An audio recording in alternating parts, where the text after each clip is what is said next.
Ururka Xamaas ayaa ku hanjabay inuu dili doono Israa'iiliyiinta u qafaalan mar kasta oo Israa'iil ay bambooyin ku garaacdo guryaha Falastiiniyiinta digniin la'aan.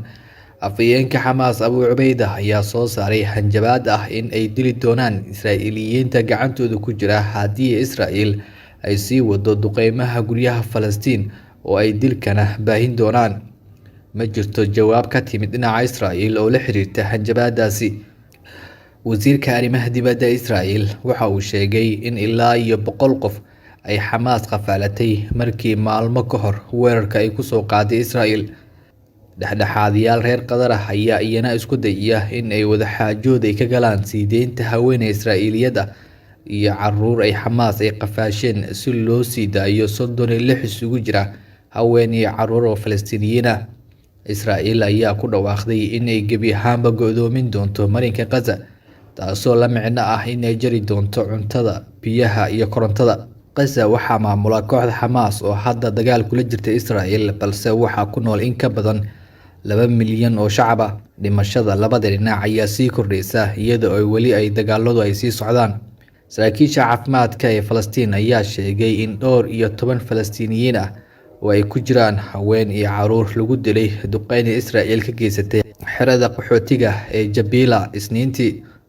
Saraakiisha caafimaadka ayaa intaasi ku daraya in ka badan 500 oo qof ay ku dhinteen dagaaladii ugu dambeeyay, halka 120,000 oo qofna ay guryahooda ay ka carareen. Dhinaca kale, Falastiiniyiinta ayaa sheegay in ay u soo dhacayaan fariimo maqal ah oo ay soo dirayaan saraakiisha ciidamada Israa'iil, kuwaas oo sheegaya inay isaga baxaan inta badan waqooyiga iyo bariga Gaza, iyaga oo ka digay in ciidanku uu halkaasi howlgallo ka sameyn doono. Innaga iyo carruurteena iyo kuwa ay sii dhaleen iyo gabdhaha ay wiilasheenu ay qabaan waan cararnay. Waxaan oran karaa qaxooti ayaan noqonay. Ma haysano badqab iyo amni. Maxay tahay noloshan? Tani nolol ma ahan, ayuu yiri Saalax Hanuune oo 73 sano jir ah. Koonfurta Israa'iil oo ah goobihii ay Xamaas weerarka ku qaaday ayaa afhayeenka militariga Israa'iil waxa uu sheegay in ciidanka ay dib u soo celiyeen kontaroolka xaafadihii Israa'iil gudaheeda ku yaalay ee Xamaas ay cagta mariyeen. Israa'iil waxay u yeertay ilaa 3,000 oo askarta kaydka ah, waxayna xayiraad ay ku soo rogtay marinka Gaza.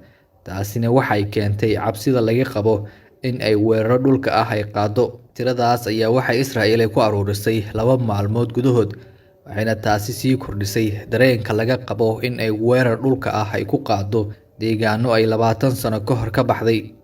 Weligeen uma aanan yeelan askarta kaydka ah oo tiradoodu intaa la eg tahay, ayuu yiri afhayeenka ciidanka Israa'iil. Duulaan ayaan qaadeynaa, ayuu sii raaciyay.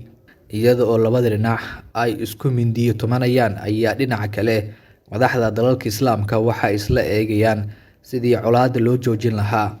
Madaxweynayaasha Masar iyo Turkiga Abdel Fattah al-Sisi iyo Recep Tayyip Erdogan ayaa ugu baaqay Xamaas iyo Israa'iil inay si degdeg ah u joojiyaan dagaalka oo ay ilaaliyaan dadka rayidka ah, sida ay sheegtay madaxtooyada Masar. Cabsi weyn ayaa laga qabaa in dagaalku uu sii baaho.